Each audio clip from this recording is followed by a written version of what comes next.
კიდევ ერთხელ უსვამ ხას, იყო ძალიან ბევრი შეცდომები დაშვებული დღევანდელი ხელისუფლების მხრიდან, თუმცა გზა, რომელიც ახლა მათ აირჩიეს, ესე იგი ეს არის ის გზა, რომელიც საქართველოს უნდა გაიაროს და ჩვენ არცებიდან უნდა შევცვალოთ დამოკიდებულება ჩვენს მეზობლებთანაც. მოგეხსენებათ, პოლიტიკაში სიყვარული არ მოდის, ქვეყნებს შორის სიყვარული, პოლიტიკა არის ინტერესების სფერო და ისინი იქცევიან იმის და მიხედვით ესე იგი რა ინტერესები შედის რა ინტერესებშია ესე იგი საქართველოს დაუშვათ თუ ჩვენ ღმერთთან უკრას და წავიფორხილეთ თუ ჩვენთან ხელისუფლების გადატრიალება მოხდა თუ შეიცვალა თუ ჩვენ ესე იგი ჩაგვითრიეს რუსეთსა და ახალ კონფლიქტში წარმოდგენილი მაქვს რა ბედი ეწევა საქართველოს აი ეს არა მარტო რუსეთს ეხება არამედ სხვა მეზობელ სახელმწიფოებსაც ჩვენ უნდა გავითვალისწინოთ ისიც რომ ძალიან დიდი ესე იგი ნაბიჯები გადაიდო რომ აფეთქებული იყო კავკასია და ამ შემთხვევაში სამხრეთ კავკასია განსაკუთრებით ამ შემთხვევაში მხედველობაში მაქვს სომხეთში მიმდინარე პროცესები მადლობა ღმერთს ჯერჯერობით ეს ვერ მოახერხეს თუმცა ჯერჯერობით დამთავრებული არაფერი არ არის მაინც თავარი ყურადღება მიპყრობილია საქართველოსკენ გამომდინარე იქიდან რომ საქართველოს ეს როგორც ქალბატონო თამარ ბაბძანა არის ესე იგი გზაჯვარედინი ჩვენ ახლა ძალიან ხშირად საყვედურობენ დღევანდელ ხელისუფლებას რომ რატომ ესე იგი არ მონაწილეობს 3+3 ფორმატში და ასე შემდეგ და სხვადასხვა პროექტებში სხვადასხვა გაერთიანებებში თუმცა მე მესმის ძალიან კარგად ამას ხელს უშლის ის სწორედ კონსტიტუციის ის მუხლი რომელიც ჩვენ ესე იგი გოვალდებულებს ევროატლანტიკულ ალიანსში გაწევრიანებას მე მესმის ისიც რატომ გამოიწვია ასეთი აჟიოტაჟი პრემიერის განცხადებამ რომ 2028 წლამდე ჩვენ ვიღებთ ტაიმ-აუტს მოლაპარაკების გახსნაზე ეს არის ძალიან სწორი ნაბიჯი აიხსნა იმითაც რომ უკვე მოსალოდნელი იყო გამწვევა სიტუაციის 16 დეკემბერზე იყო საუბარი ხო ძალიან სწორი ნაბიჯია თუმცა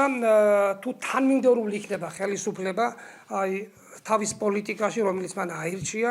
ესე იგი საზოგადოების მხარდაჭერაც ალბათ უფრო მეტი ექნება გამომდინარე იქიდან კიდევ ერთხელ უსვამ ხას დღევანდელი საზოგადოების ცნობიერება მე მხედველობაში მაქვს მაინც უმრავლესობა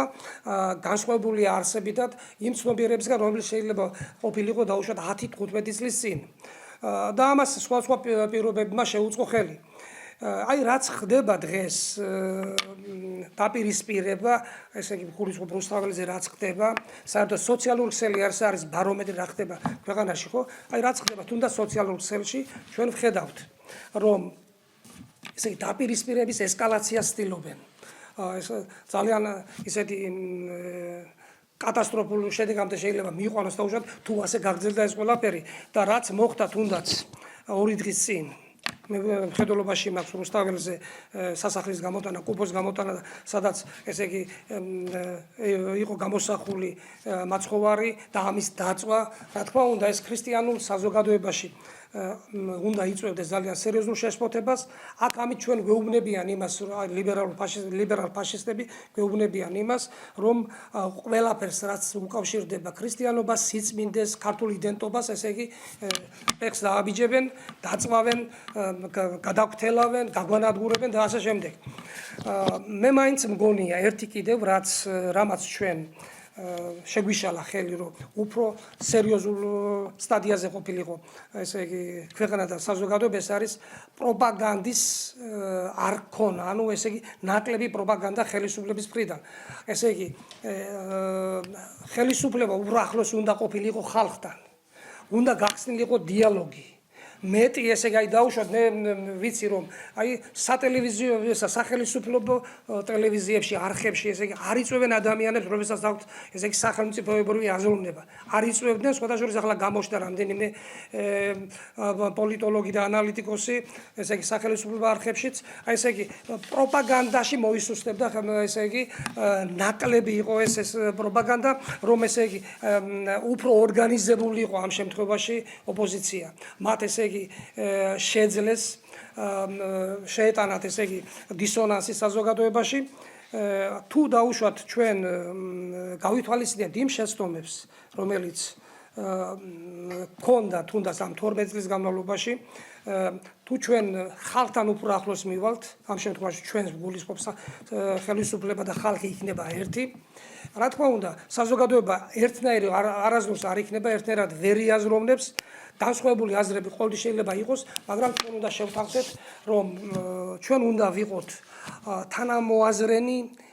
უმთავრეს საკითხებში, რასაც საქმე ეხება სახელმწიფოს. აქ არ აქვს მნიშვნელობა იმას, რა სახელ და გვარის წარმომადგენელი იქნება პირველი პირი ან ხელისუფლების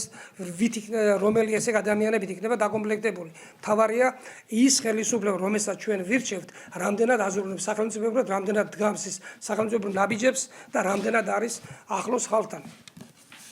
რადგან თემა არის საქართველო და მეზობლები, კიდევ ერთხელ უსვამ ხაზს, ჩვენი მეზობლები ჩვენს მიმართ დამოკიდებულებას გამოხატავენ იმის და მიხედვით, როგორი სიტუაცია იქნება ქვეყანაში. ჩვენ თუ ასე დანაწევრებული ვიქნებით, ასე დაპირისპირებული ვიქნებით, ჩვენ თუ ესე იგი გადავდგამთ ხელს შეუწყობ და არ შეუშლით, შეიძლება რუსორად თქვა, არ შეუშლით იმას, რომ მოხდეს გადატრიალება, ძალადობით შეიცვალოს ხელისუფლება და ჩათრეული ვიყოთ ხელახალ კონფლიქტში, დარწმუნებული ვარ არა მარტო რუსეთისგან, არამედ სხვა მეზობლებისგანაც ჩვენ სხვა დამოკიდებულებას ვიგრძნობთ ღმერთმა ნუქნას ყველაფერი მივიდეს იქამდე, რომ რუსეთი იძულებული გახდეს შემოვიდეს ქვეყანაში. აი ეს იქნება ძალიან ცუდი, ეს შეიძლება იყოს საქართველოს სახელმწიფოებრიობის დასასრული და ამიტომ 100 თვალი და 100 ყური სჭირდება ხელისუფლებას, რომ აქამდე არ მივიდეს პროცესები. მე მინდა ვისურვო, რომ კურსი, რომელიც აღებულია, გაგრძელდეს, ხელისუფლება თანმიმდევრული იყოს თავის გადაწყვეტილებებში და კიდევ ერთხელ უსვამ ხაზს, უფრო ახლოს მივიდეს ხალხთან.